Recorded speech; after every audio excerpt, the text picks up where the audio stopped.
Good morning, traders. Welcome to StockCast. My name is Todd Derby, along with co-host and business partner James Mason.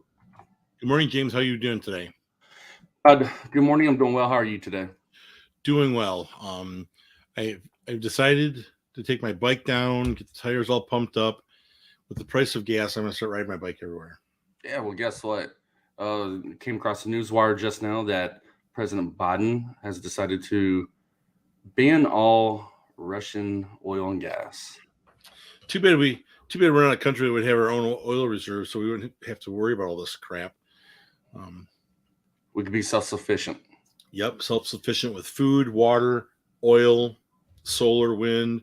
We could take care of ourselves, but nope, we have to be dependent on international oil. Yep. Which brings me to, let's talk about ticker HUSA. Houston, American Energy Corp. So this thing, shit, it's already freaking pushing. I'm going to be looking for the break above, we'll just say 16. I have to wait for 16.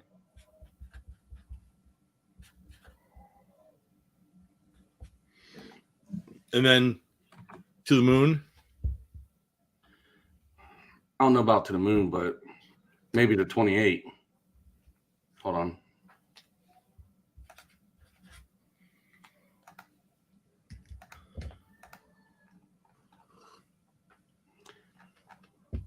I mean, I hate how much it is already pushed up since yesterday. I mean, there's only, let's see, there's only 9.9 million shares outstanding on the market. And we obviously saw this late push yesterday in this ticker HUSA, and then pre-market today, it's, I mean, getting at it again. I need to see it break that pre-market high. I just rounded it up to 16. There is going to be some resistance here, but let's go back on the daily chart. But while there's resistance right there, I mean, if it can actually snap through that range, this thing should trigger off pretty quickly. Shoot up to about 1850. And then if we can hold up there, we have the potential to break above that and push all the way up to 2870. Hold on a second. I need to. This is all happening in the moment, guys. So we had a reverse split on August 3rd, 2020.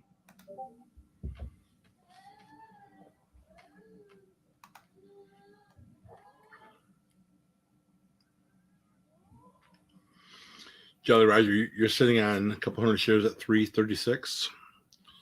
If that's true, that's an excellent trade. Excellent.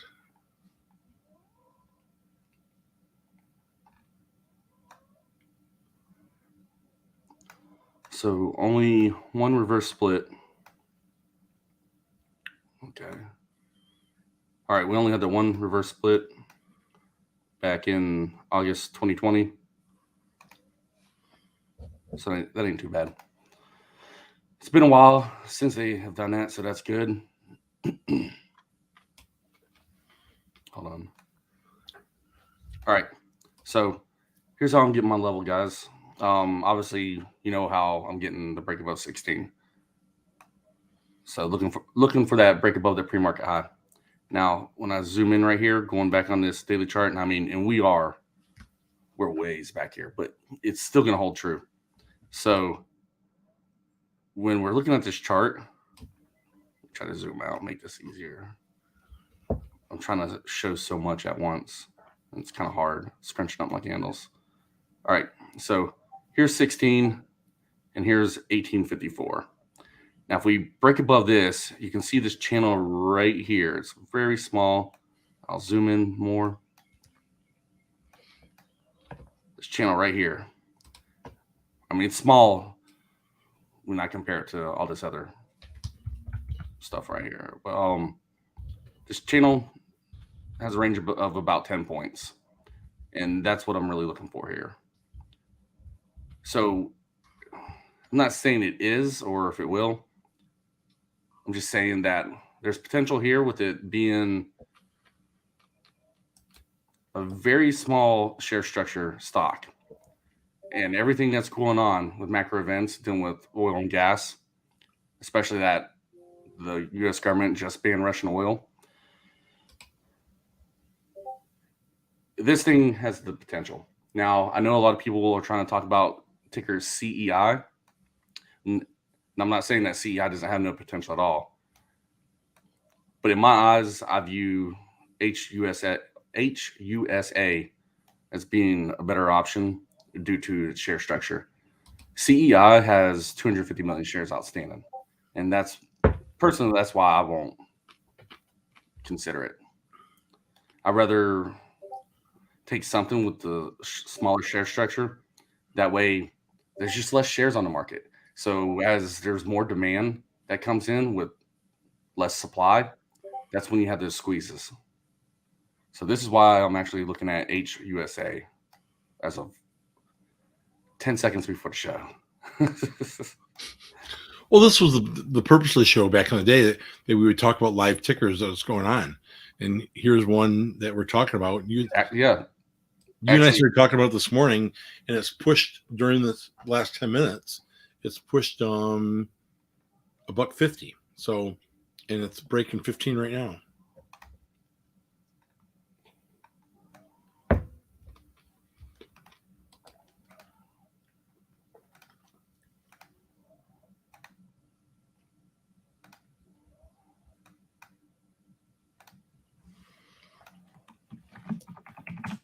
I also have my notes that President Biden speaks today at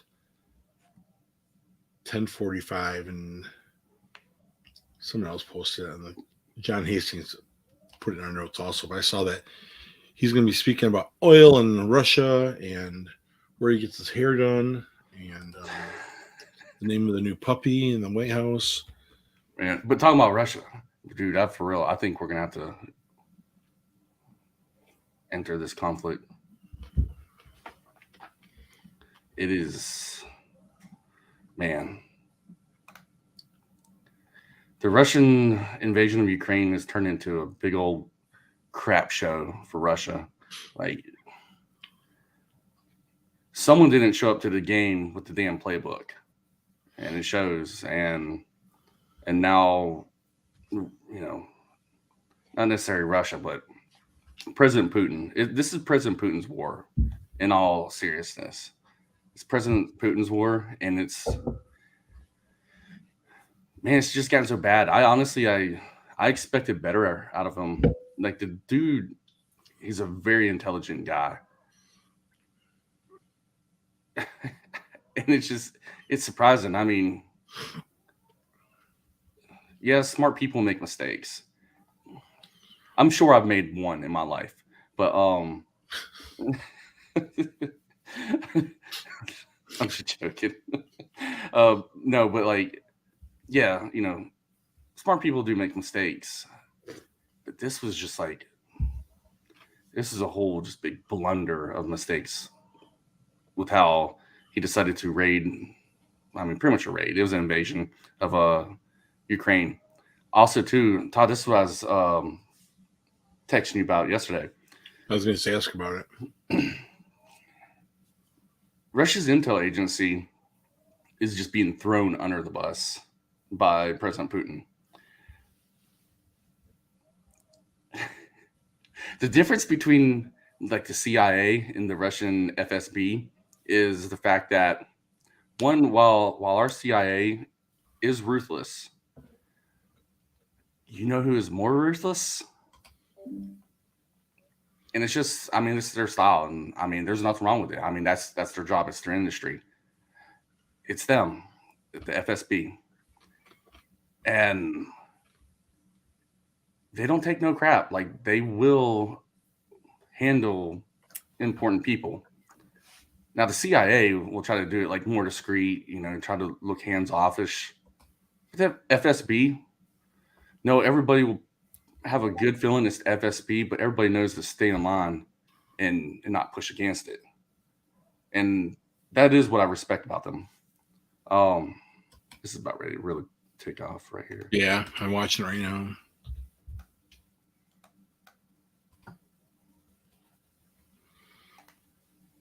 Hold on a second, guys.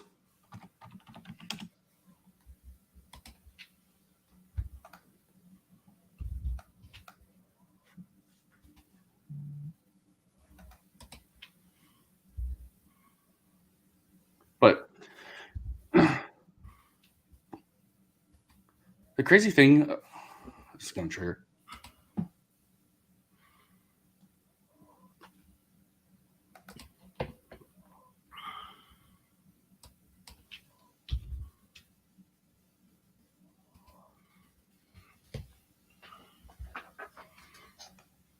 All right.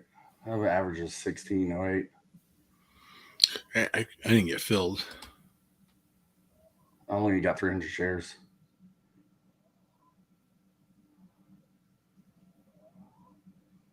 I'm going to stay kind of small here just because, the daily chart and how much it's already pushed up.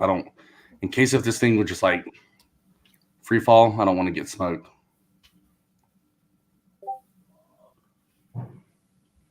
As for my stop loss, I only have 300 shares. Like I can endure a hit on this if it pulls back sharply. And if it runs, then it will just be easy money, stress-free. But we'll have to just watch this one. This is definitely not one to go all in on, in my opinion. All right. So what I was saying is with the FSB, they weren't even briefed on invading Ukraine. They were left out of it completely and just put into the dark. And then trying to turn into the scapegoat. Now, if we look back, different people probably have different opinions on former President Trump's biggest mistake when he was in office. But in my opinion, I believe his biggest mistake, and it happened very early on, was he went against his intel agencies and just threw them under the bus. And when you're the head of the government and you go against your intel agencies, bad things are going to happen to you. You won't be sitting in that chair that you're sitting in for too long. That is for sure, what happens, like if you go against your intel agencies. I mean, he went hard against, former President Trump went hard against the CIA. I mean, like dogging them out. And we saw what was allowed to happen to Trump when he was sitting in office.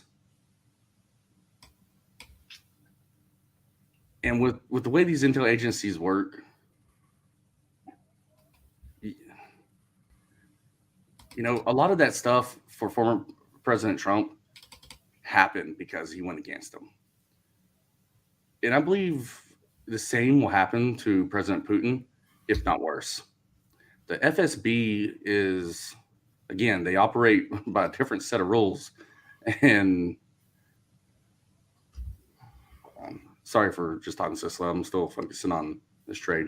But the FSB operates completely by a different set of rules. And it's just surprising that President Putin would go against the same people who, honestly, some of them he probably worked with in the KGB when the Soviet Union was still around. I was just very surprised about that. And they're actually starting to, the FSB is actually starting to push information to the media, throwing Putin under the bus. So when your intel agencies and when you have intel agencies and, the head of the government going back and forth like that, it shows a complete breakdown in your government structure. And I just have a hard time seeing Putin being president really for much longer. When I say much longer, I mean I don't have a time frame on it. Who knows? But at the end of all of this, no matter what happens with Russia and Ukraine, this won't be done between the FSB and Putin until Putin is gone. Putin cannot beat the FSB. They will retaliate. They don't forget. Yeah. How do you trust your inner circle that doesn't have your backing? It's like, how do you eat anything? How do you sleep? How do you have someone drive you somewhere? Yeah, I told Maggie, which is my wife for people who don't know, and she understands it as well. When former President Trump, did that, just like talk trash about the U.S. intel agencies and came down hard on the CIA, I told her, I said, and dude, don't get me wrong, like I wasn't like a Trump fanatic, but I was a serious Trump supporter, but I still had my things that I had issues with about Trump. A lot of his stuff was pretty radical. But when he went against the CIA and completely bashed them, I told Maggie, I was like, Trump's done. Like, you cannot go as a U.S. president. Like, you can't go against the CIA, bash them, and expect to remain president. Like, bad things are going to happen to you. Information is going to come up about you, whether it's true or not. And at the end of the day, it doesn't matter if it's true. It's about perception. If the masses believe it, it's true. I mean, at least in their minds. And that's all that matters when you get the masses to believe it. Perception becomes reality. Exactly, yeah. Yep. So, man, like, Putin will be removed from office some way, shape, or form. And it probably won't be due to losing an election. It's just stuff you just have to keep in mind, guys. I'm out of my Husa trade. I'm gonna let it have a chance around here. It might spike at the bell. Yeah. It's gonna spike at the bell or it's gonna drop. One of the two. I mean, like, I don't think it's gonna go. No. I mean, I don't think it's gonna go sideways at the bell. I think it's either gonna move green candle hard up or a red candle down. We might have some halts out of this, being that it has such a low share structure, and it's going to get super volatile. Yeah, if it does that, it'll be a different game. But I got it on the dip at 1590. Took my first partial at 1675. Another one at 1690, and the last at 1720. So I feel kind of good about it. Yeah, man. You know what? Hey, Jolly Roger, let's link up today. I'll trade you my 300 shares for your 200 shares. Don't do it. The math actually would still work out in his favor. Man, that's a solid average. Very good. Hold on, I'm running through comments right now.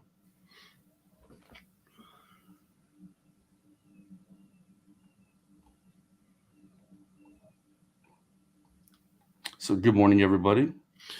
This might be the first trade in a year that we were talking about it and we went live, and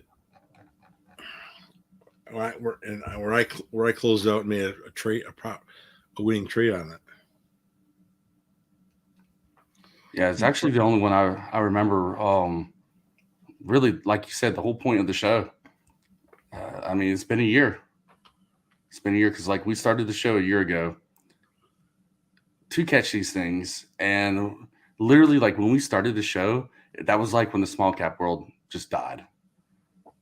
It's like everybody went home, and we showed up to the party out there. Everybody left, waiting for them to bring the cake out. It's like we were invited to the Halloween party, but we didn't read the fine print that it was done at midnight. And we showed up at 11:45. We're like, yeah, exactly. Where's everyone going? They're out of beer.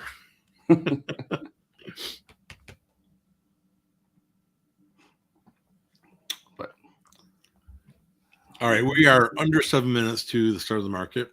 For those that are in the Husa trade, hope you. I mean, maybe James is still in it. He's holding on. I just have 300 shares with the average of 1608. So I'm not going in heavy on this just because, I mean, you don't ever know what can happen, especially with how this market has been. But yeah, this one, with everything going on, I feel like it has potential. But we shall see. And these small caps have had a propensity to doing an intraday run between 10:30 and 2:30, which is weird. Like it's just has not been normal. It's like we were talking about pre-market, small cap world, the ones that are actually starting to move now. They're moving differently than how they did in the past. The timing that they're starting to move them and how they're starting to move them, I don't know. It's different, and I haven't seen enough of them move yet to start trying to figure out like how they're moving them, or just try to get a understanding or try to figure out what they're thinking in their minds. Right. So okay, we're about 5.5 way. All right. Yeah. All right, guys. Well, we're gonna go and wrap it up right here. I am in HUSA. I just have a small position of 300 shares, average 1608, and I'm gonna let it do its thing. Hopefully we can get up to about 28. That's my overall target for this one. But other than that, we appreciate y'all tuning in. And Todd, do you have anything else? No, I'm good. All right. So appreciate y'all tuning in today. Remember, trade safe, trade smart, and we will catch y'all in the next one.